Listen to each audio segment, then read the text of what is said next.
দর্শক স্বাগত জানাচ্ছি সিএসআরএম জনতন্ত্র গণতন্ত্রে। আমরা জানি ডক্টর মোহাম্মদ ইউনূসের নেতৃত্বে অন্তর্বর্তী সরকার গঠনের পর প্রথমবার বাংলাদেশ সফরে এসেছেন যুক্তরাষ্ট্রের দক্ষিণ ও মধ্য এশিয়া বিষয়ক সহকারী পররাষ্ট্রমন্ত্রী ডোনাল্ড লু। যুক্তরাষ্ট্রের প্রতিনিধি দলে রয়েছেন ইউএসএইডের এশিয়া বিষয়ক উপ সহকারী প্রশাসক অঞ্জলি কৌর। পররাষ্ট্র মন্ত্রণালয় বলছে দুই দেশের সম্পর্ক জোরদার হবে এই সফরে। আমরা মূলত এই সফর নিয়ে আজকে জনতন্ত্র গণতন্ত্রে আলাপ করব। আমাদের সঙ্গে ইতিমধ্যেই যুক্ত হয়েছেন দুজন অতিথি। আমাদের সঙ্গে রয়েছেন প্রথম আলোর যুগ্ম সম্পাদক সোহরাব হাসান এবং আমাদের সঙ্গে যুক্ত রয়েছেন আন্তর্জাতিক সম্পর্ক বিভাগ ঢাকা বিশ্ববিদ্যালয়ের সাবেক অধ্যাপক ডক্টর এম শাহিদুজ্জামান। আপনাদের দুজনকেই সিএসআরএম জনতন্ত্র গণতন্ত্রে স্বাগত জানাচ্ছি এবং ধন্যবাদ জানাচ্ছি আমাদের সঙ্গে যুক্ত হওয়ার জন্য।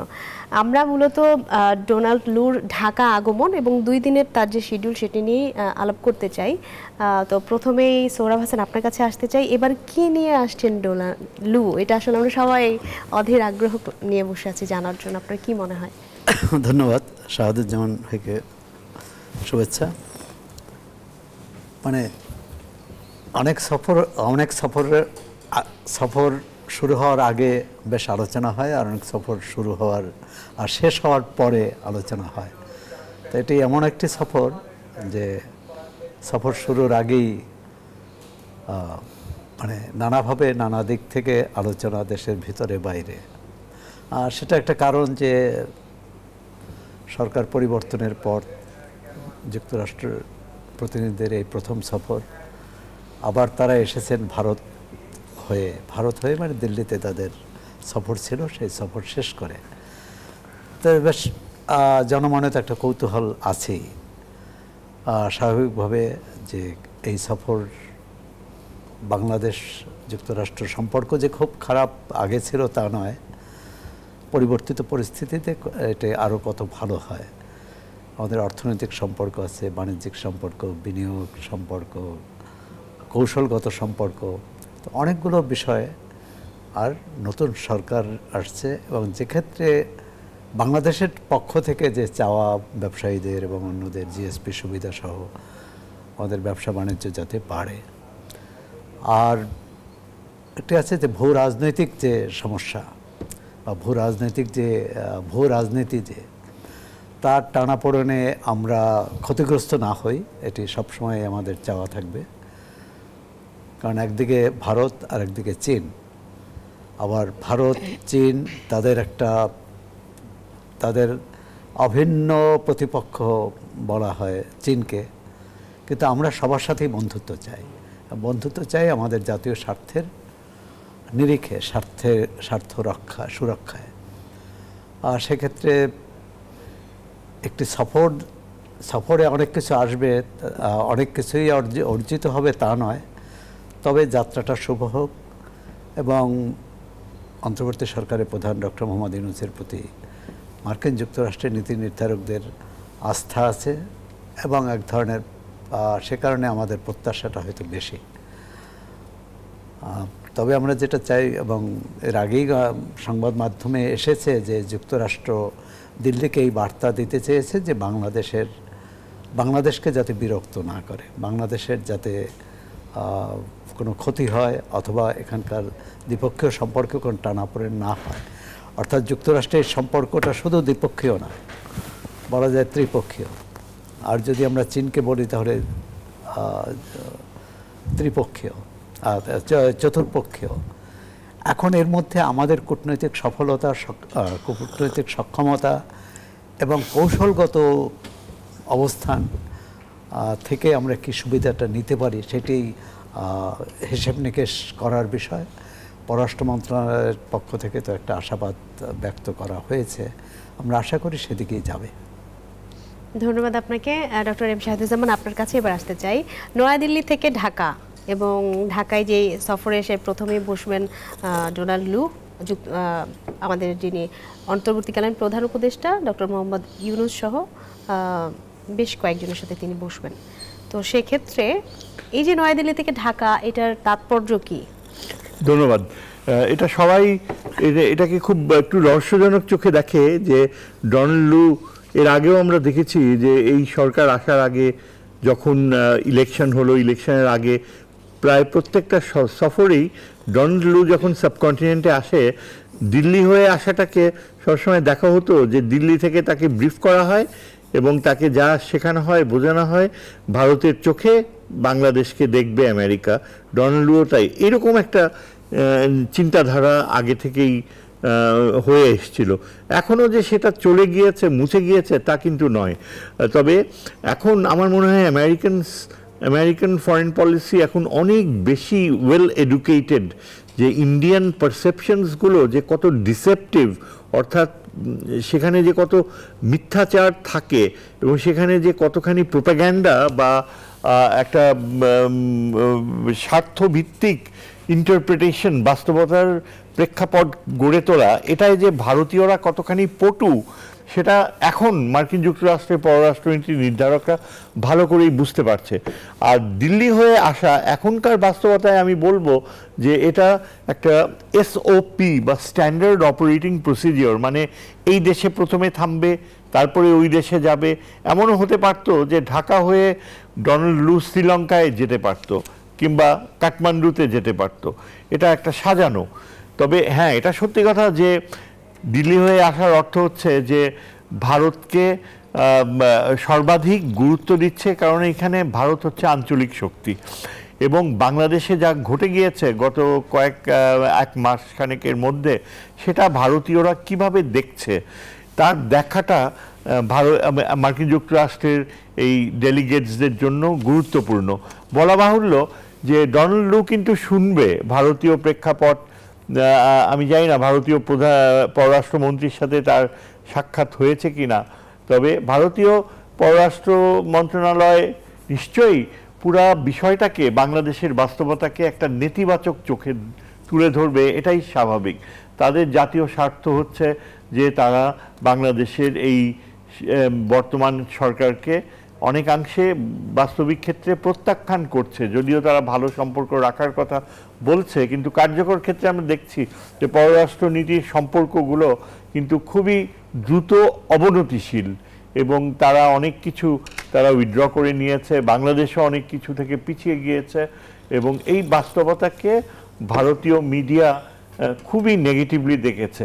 সবচেয়ে বড় যে ক্ষতিটা করবে ভারত ডোনাল্ড লুতে, তাকে বোঝাবে যে বাংলাদেশে হিন্দুদের উপর, মাইনরিটিসদের উপর অত্যাচার হচ্ছে, বাংলাদেশে ধর্মান্ধরা এখন মাথাচাড়া দিয়ে উঠেছে, বাংলাদেশের যে প্রফেসর ইউনূসের শাসন ব্যবস্থায় মৌলবাদীরা এখন অনেক গ্রহণযোগ্যতা পাচ্ছে। এই ধরনের প্রেক্ষাপট যে গড়ে তুলবে তাতে কোনো সন্দেহ নাই। এবং আমরা যারা পররাষ্ট্র নীতি নিয়ে বিশ্লেষণ করি তারা পুরো ব্যাপারটাই রিড করতে পারি। কথা হচ্ছে যে ডোনাল্ড লু আদৌ বা মার্কিন ডেলিগেশন, মার্কিন দৃষ্টিভঙ্গি কি আদৌ এফেক্টেড হবে কি না। আমার বিশ্বাস যে মার্কিন যুক্তরাষ্ট্রের ডোনাল্ড লু ভারতীয় চিন্তাধারার দ্বারা মোটেও এফেক্টেড হবে না, বরং তারা দেখতে চাইবে যে ভারতীয় দৃষ্টিভঙ্গিতে নতুন কিছু আছে কিনা, যেটা নিয়ে তারা চিন্তা ভাবনা করতে পারে। বলা বাহুল্য, আমার মনে হয় না যে ভারত খুব একটা আশাব্যঞ্জক বা পজিটিভ কিছু তুলে ধরতে পারবে, বরং ডোনাল্ড লু ভারতীয়দেরকে হয়তো বা এটাই আশ্বস্ত করবে যে তারা বাংলাদেশে যাচ্ছে পজিটিভ মাইন্ডসেট নিয়ে, তারা বাংলাদেশে যাচ্ছে এই দেশের অর্থনৈতিক নীতিকে কিভাবে পায়ে দাঁড় করানো যায় সেই ব্যাপারে সহযোগিতা করবে। এবং আমরা জানি যে তাদের নেতৃত্ব দিচ্ছে কিন্তু একজন অর্থনীতিবিদ, তিনি মার্কিন যে ফিনান্স স্ট্রাকচার তার সাথে জড়িত। এবং বাংলাদেশে বর্তমানে চিফ অ্যাডভাইজার ইউনূসের একজন বিশেষ দূত, তিনি অত্যন্ত যোগ্য একজন ফিনান্সিয়াল ট্রানজ্যাকশনের উপর তার বিশেষজ্ঞ ধারণা, যিনি মাত্র কিছুদিন আগে অ্যাপয়েন্টেড হয়েছে। এবং আমি নিশ্চিত যে তার একটা রোল ছিল ব্রিফ করার ব্যাপারে, এবং যে জন্যে এখানে ডোনাল্ড লু ছাড়াও আমার ধারণা যে আরও গুরুত্বপূর্ণ হচ্ছে যে অপর ব্যক্তি, যিনি আমাদের এই যে বিশাল টাকা খোয়া গিয়েছে সেগুলো ফেরত আনার ব্যাপারে he will be briefed by the governor of the Bangladesh Bank. জি, এই প্রসঙ্গে একটু সোহরা হাসান আপনার কাছেও আসতে চাই। অন্তর্বর্তী সরকারের সঙ্গে একটা অর্থনৈতিক সংলাপে বসতে যাচ্ছেন আমেরিকা, আমরা এরকম জানতে পেরেছি। তো এই অর্থনৈতিক সংলাপটা আসলে কেমন হবে বা কতখানি কাজে আসবে আমাদের? না, আমরা তো আশা করব যে সফল হবে এবং অন্যান্য ভারতের সাথে আমাদের যতই টানাপোড়েন থাকুক, যুক্তরাষ্ট্রের সাথে সম্পর্ক উন্নয়নে সেটি বাধা হবে না। এবং সাধুজ্জামান ভাই যেভাবে বললেন যে ভারত বাংলাদেশকে কিভাবে প্রতিকায়িত করবে, কিভাবে চিত্রিত করবে, তাদের একটা দৃষ্টিভঙ্গি থাকতে পারে, কিন্তু সেক্ষেত্রে আমাদের এখানে তাদের দৃষ্টিভঙ্গিটা যে সঠিক নয় সেটি প্রমাণ করার জন্য কিন্তু আমাদের এখানে একটি সম্প্রীতির, একটি সহযোগিতামূলক, একটি সামাজিক সংহতিমূলক সম্পর্ক বা সামাজিক সংহতিটা জোরদার আছে এরকম চিত্র তুলে ধরতে হবে। অন্য বিষয়ে সংখ্যালঘুদের উপর নির্যাতন বা সংখ্যালঘুদের উপর হয়রানির খবর অনেক দিন ধরেই আসছে। অতি সম্প্রতি যে ঘটনাটি, এটি কিন্তু তাদের দৃষ্টিভঙ্গি, তাদের দৃষ্টি এড়াবে না যে এখানে এক শ্রেণীর ধর্মীয় যে উগ্রবাদ এবং তারা যে মাজারগুলো, এবং একই এখানে হিন্দু মুসলমান নয়, মুসলমান ধর্মেরই একটা, এখানে যারা সুফিজমে বিশ্বাস করে, যারা এই পীরবাদে বিশ্বাস করে, বিভিন্ন মাজার, বাংলাদেশের ইসলাম বলা হয় যে ইসলামের প্রসার ঘটেছে সুফিজমের মাধ্যমে, আর সেই সালাফি মতবাদের মাধ্যমে নয়। এবং যারা এখানে গরিব, একেবারেই গরিব নিঃস্ব মানুষগুলোই তাদের বিশ্বাসের কারণেই সেখানে যায়। সেটি যাওয়াটা সঠিক কি বেঠিক সেটা সেই বিতর্ক না, কিন্তু তারা যায়। যে কোনো মানুষের ধর্মবিশ্বাস, যে কোনো মানুষের রাজনৈতিক বিশ্বাস বা যে কোনো বিশ্বাসের তো স্বাধীনতা আছে। এখন সেটাকে বন্ধ করা, আমি মনে করি যে ভারতীয় প্রচারের চেয়েও এই ঘটনাটি কিছুটা হলেও আমাদেরকে মানে পীড়িত করতে পারে এবং তারা সুতরাং এই ব্যাপারে সজাগ থাকা। যদিও সরকারের পক্ষ থেকে কঠোরভাবেই বলা হয়েছে যে কোনো রকম মাজারে হামলা চলবে না, এবং এ ব্যাপারে আইনশৃঙ্খলা রক্ষাকারী বাহিনীকেও কঠোরভাবে নির্দেশ দিয়েছে। অর্থনৈতিক সম্পর্ক তো আমাদের বিশ্বের যে কয়টি খুব কম দেশের সাথেই আমাদের বাণিজ্যের অনুকূল পরিবেশ আমাদের সঙ্গে, মানে আমাদের ক্ষেত্রে সেটা যুক্তরাষ্ট্রের সঙ্গে, ইউরোপীয় ইউনিয়নের সঙ্গে। সুতরাং যুক্তরাষ্ট্রের আমাদের যে পণ্য রপ্তানি হয় তার অনেক গুণ বেশি, আমাদের যে পণ্য যুক্তরাষ্ট্র থেকে আমদানি হয় অনেক গুণ বেশি রপ্তানি হয়। তো সুতরাং সেখানে আমরা রপ্তানির কী সুবিধা পেতে পারি। এই মুহূর্তে বাংলাদেশ অর্থনৈতিকভাবে একটা সংকটে আছে, বিশেষ করে বৈদেশিক মুদ্রা, ডলারের রিজার্ভ। আর সেক্ষেত্রে আমরা আশা করি এবং নিশ্চয়ই এর উপরই গুরুত্ব হবে।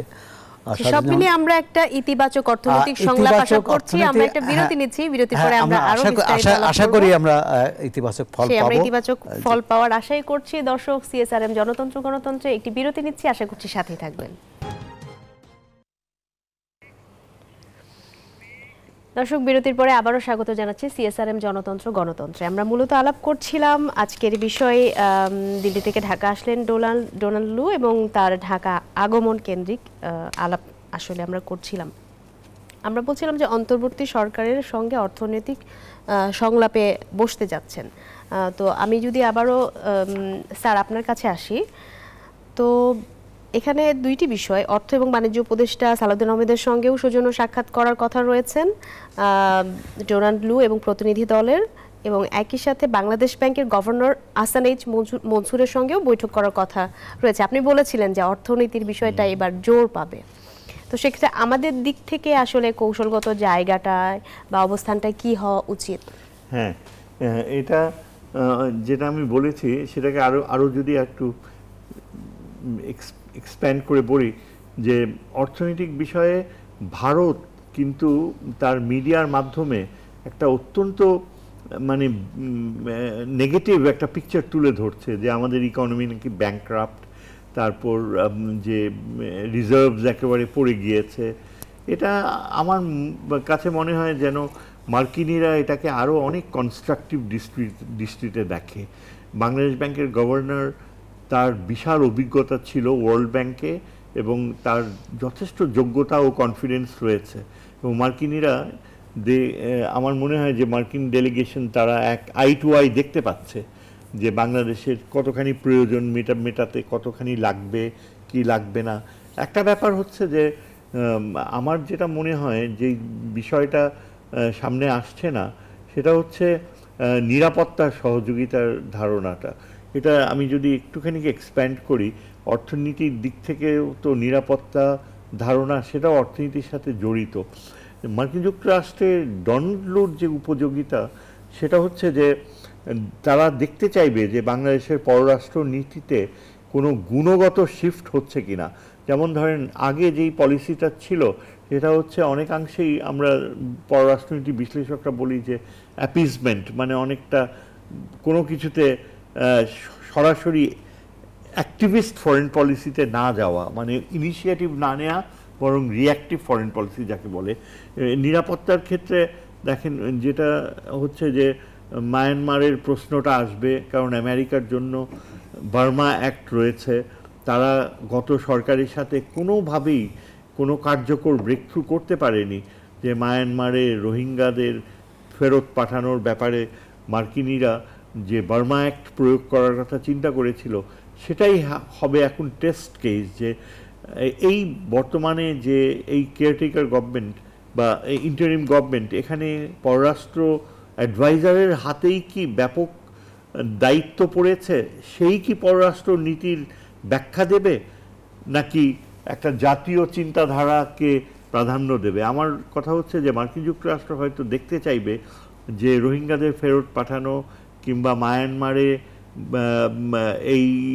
এই সরকার আরাকান আর্মি বা টাটমাডকে কিভাবে ট্রিট করে। আগের পররাষ্ট্র নীতি ছিল মানে টোটালি চায়নার ইন্টারপ্রিটেশনে টাটমাডর উপরে সমস্ত আস্থা রাখা।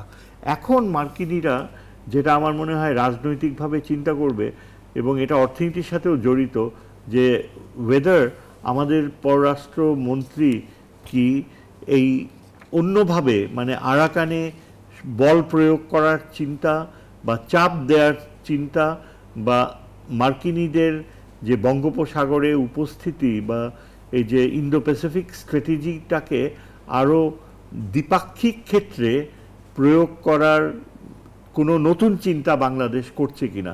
জি, আমরা একটু সোহরাব হাসানের কাছে আসতে চাই এই প্রসঙ্গে, এই একই প্রসঙ্গে। সোহরাব হাসান, পররাষ্ট্র উপদেষ্টা মোহাম্মদ তৌহিদ হোসেনের উপর কি অনেক দায়িত্ব পড়ছে কিনা, বিশেষ করে আমরা এই সফরে মিয়ানমার ইস্যু কিংবা রোহিঙ্গা ইস্যুতে কোনো অগ্রগতি পেতে পারি কিনা, কি মনে হয়? না, পেতে পারে কেন, যুক্তরাষ্ট্র কিন্তু রোহিঙ্গা প্রত্যাবাসন বা এখানে তাদের সাহায্য সহযোগিতার ব্যাপারে শুরু থেকেই কিন্তু তাদের ভূমিকা ইতিবাচক এবং বেশ জোরালোই। বরং আমাদের প্রতিবেশী যে রাষ্ট্র ভারত এবং চীন বরং এক ধরনের নিরপেক্ষ অবস্থান বা নির্লিপ্ত, যদিও কিছু আর্থিক সহায়তা করেছে। চীন রোহিঙ্গাদের ব্যাপারে একটা ত্রিপক্ষীয় চুক্তিও করেছিল, কিন্তু সেটা কোনো কাজে আসেনি, অর্থাৎ তাদের প্রত্যাবাসনে। মিয়ানমারে এখন যে অবস্থা, তাদের প্রত্যাবাসনের সুযোগ নেই, মানে প্রত্যাবাসনের পরিবেশ নেই, বরং এখনও কিন্তু রোহিঙ্গা আসছে, আমরা তো গণমাধ্যমে দেখছি। তো এক্ষেত্রে খুব একটা আমরা মানে এই সফরে বাংলাদেশ খুব একটা নাটকীয় পরিবর্তন আশা করতে পারে না। পররাষ্ট্র সাধুজন ভাই যথার্থই বলেছেন যে এই আমরা তো একটা সংকটকালীন অবস্থায় আছি, তো এই সময় পররাষ্ট্র উপদেষ্টা বা শুধু উপদেষ্টা পরিষদই কি বাংলাদেশের পররাষ্ট্র নীতির ক্ষেত্রে ভূমিকা রাখবে, না একটা জাতীয় ঐকমত্য এক্ষেত্রে, মানে আমরা পুরো জাতি এক আছি এটা দেখানো। সাবেক সরকার তো আওয়ামী লীগ নিজেকে আওয়ামী লীগ মনে করতে আওয়ামী লীগই জাতীয় ঐক্য, মানে আওয়ামী লীগের বাইরে যারা আছে তাদের প্রয়োজন নেই।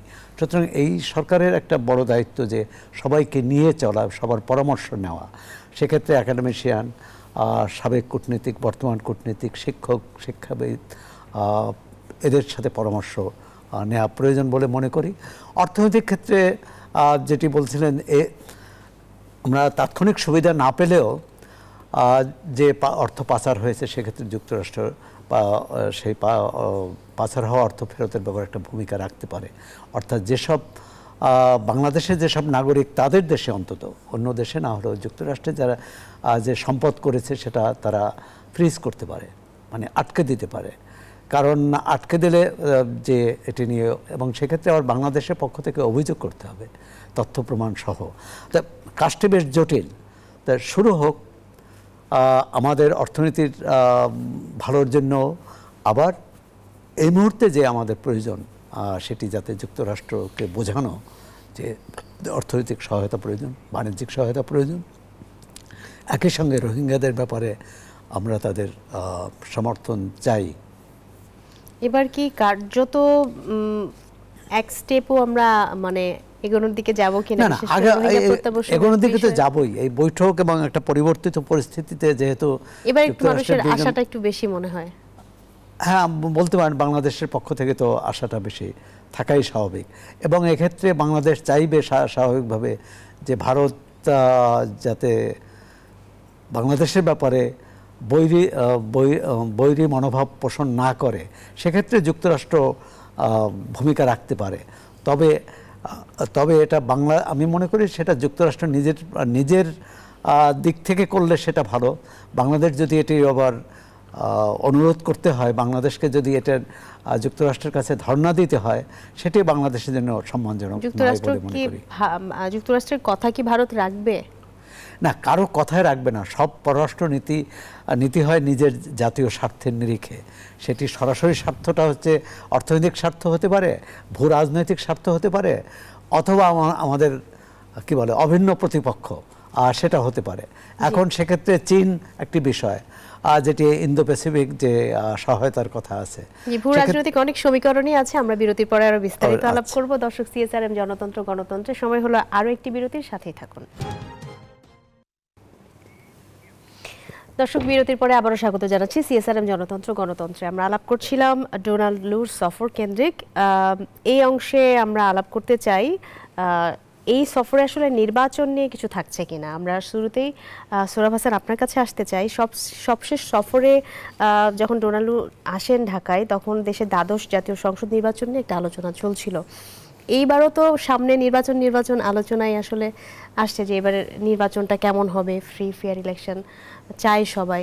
নির্বাচন নিয়ে কি কিছু থাকছে এই সফরে? না, নির্বাচনটি কি, নির্বাচন তো গণতন্ত্রের জন্য, তাই না? এবং যুক্তরাষ্ট্র তো সবসময় সব দেশেরই গণতন্ত্র, মানবাধিকার, বাক স্বাধীনতা, গণমাধ্যমের স্বাধীনতা, ধর্মীয় স্বাধীনতা, ক্ষুদ্র কী বলে ছোট জাতিগোষ্ঠী বা জাতিগত সংখ্যালঘুদের স্বাধীনতা, এসবের উপর জোর দেয়। আর এই যে বাংলাদেশে এত বড় ছাত্র গণ অভ্যুত্থান হলো, সেটা তো নির্বাচনের জন্যই। অর্থাৎ মানুষ ভোটাধিকার পাচ্ছিল না, সেই ভোটাধিকার রক্ষা। তো এক্ষেত্রে পরবর্তীকালে যেটি বাংলাদেশে গণতান্ত্রিক যে রূপান্তরে যুক্তরাষ্ট্র কীভাবে সহায়তা করতে পারে, সেক্ষেত্রে অনেকগুলো বিষয় আছে। এক হচ্ছে আমাদের প্রতিষ্ঠানগুলোকে শক্তিশালী করার ক্ষেত্রে, সেটি নির্বাচন কমিশন বলুন, দুদক বলুন, তাই এসব কাজে তো তারা সহায়তা করে থাকে।